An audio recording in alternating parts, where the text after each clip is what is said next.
Make des pauses. Cherchez vous-même la solution avant de regarder la correction. Bonne vidéo. Pour l'exercice 176, on nous dit en 2019, Myriam plante un arbre qui mesure 50 cm. Chaque année, l'arbre grandit de 2 cm. Quelle sera la taille de cet arbre en 2041? Donc, on peut commencer par analyser le problème en faisant un petit tableau ou schéma comme vous voulez. Donc, on sait qu'en 2019, la taille est de 50 cm. Et comme chaque année, l'arbre grandit de 2 cm, on comprend qu'en 2020, la taille sera de 52 cm. Et qu'en 2021, la taille sera de 54 cm. Et donc, ce que nous devons trouver, c'est la taille en 2041. Donc, à l'aide de ce petit tableau ou schéma, on voit clairement que les tailles sont en progression arithmétique de raison plus 2. On peut donc modéliser ce problème par une suite arithmétique dont la raison est 2 et le premier terme est 50. Donc, on peut par exemple dire, pour tout entier naturel n, on note un la taille de cet arbre en, et donc ici, il nous faut dire en quelle année. Donc, comme on part de U0, puisqu'on a pris tous les entiers naturels et le plus petit c'est 0, ici on a U0 qui correspond à 2019 et donc U1 qui correspond à 2020. Mais comme nous on doit définir l'année à l'aide de l'indice, donc de n, et donc ici par exemple de 1, il faut faire le lien entre ce 1 et 2020. Le lien le plus simple est de prendre l'année 2019 et de rajouter 1 à 2019 pour dire que ça nous donne le 2020. On fait la même chose avec le 54 qui n'est rien d'autre que U2 et le 2021, on peut l'écrire à l'aide de 2019 et dire que 2021 c'est 2019 plus 2. Point, point, point, on fait la même chose ici. On peut donc trouver de quel U il s'agit en réécrivant l'année 2041 comme étant 2019 plus 22.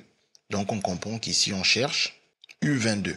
Donc, si on définit notre suite UN pour modéliser ce problème, ici, UN correspond donc à la taille de l'arbre en 2019 plus N. Et on pouvait même remarquer au passage que 2019 n'est rien d'autre que 2019 plus 0, d'où le U0. Donc, une fois qu'on a modélisé notre suite, il ne nous reste plus qu'à dire aussi que nous avons remarqué que cette suite, elle est arithmétique de raison 2.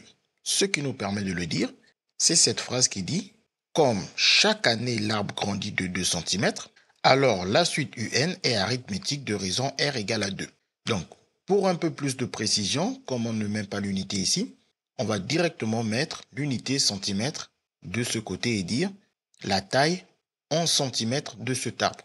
Voilà. Et maintenant, on sait que pour définir une suite arithmétique, il nous faut non seulement donner sa raison, mais aussi super important, son premier terme, à savoir U0. On a déjà compris que U0 c'est 50, donc il ne reste plus qu'à le dire et le justifier. Donc on rajoute, et de premier terme U0 égale à 50, car en 2019, l'arbre mesure 50 cm. Donc comme on veut calculer U22, il est important de connaître les formules qui permettent de calculer les termes d'une suite arithmétique. Donc on a déjà la formule de récurrence qui nous dit que UN c'est égal à UP, où P est un entier, plus N moins P fois la raison. Pour P égale à 0, c'est UN égale à U0 plus NR, et pour P égale à 1, ça donne UN égale à U1 plus N moins 1R.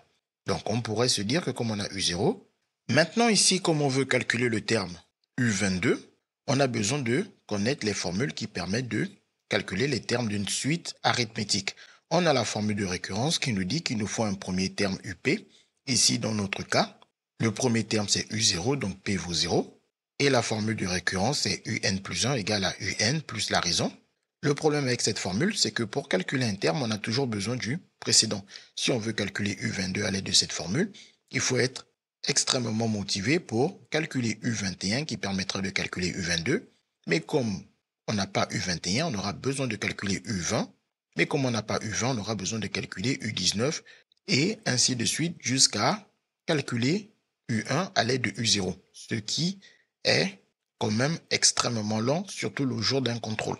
Donc, à fortement éviter parce qu'il existe une autre formule qu'on appelle la formule explicite ou le terme général de la suite ou l'expression de UN en fonction de N qui nous dit tout simplement quand on connaît le premier terme UP et qu'on veut trouver un terme UN, on a tout simplement qu'à rajouter à UP N moins P fois la raison. Par exemple, lorsque P vaut 0, c'est-à-dire lorsque le premier terme est U0, on rajoute N moins 0 fois la raison. Et N moins 0, ça fait N. Donc N fois la raison tout simplement. Si le premier terme c'est U1, c'est-à-dire lorsque P vaut 1, on rajoute N moins 1 fois la raison. Donc nous, on va plutôt opter pour cette formule étant donné que nous avons déjà U0 et la raison. Et il nous faut juste comprendre que le N qui permet de trouver UN n'est rien d'autre que ce 22. Donc pour tout N entier naturel, on récupère cette formule ici, UN égale à U0 plus NR, et on sait que U0 c'est 50 et que R égale à 2. On remplace alors U0 par 50 et R par 2 et N fois 2 s'écrit simplement 2N. Et ensuite pour calculer ce U22, on n'a plus qu'à remplacer ici tous les N par 22. Ce N, on le remplace par 22. Et ce N aussi, on le remplace par 22. Mais on n'oublie pas que 2N, ça veut dire 2 fois N. Donc ici, on ne doit pas perdre la multiplication, c'est 2 fois 22. Puis il ne nous reste plus qu'à effectuer les calculs. 2 fois 22, ça nous donne 44. Et 50 plus 44, ça nous donne 94. On a donc trouvé U22.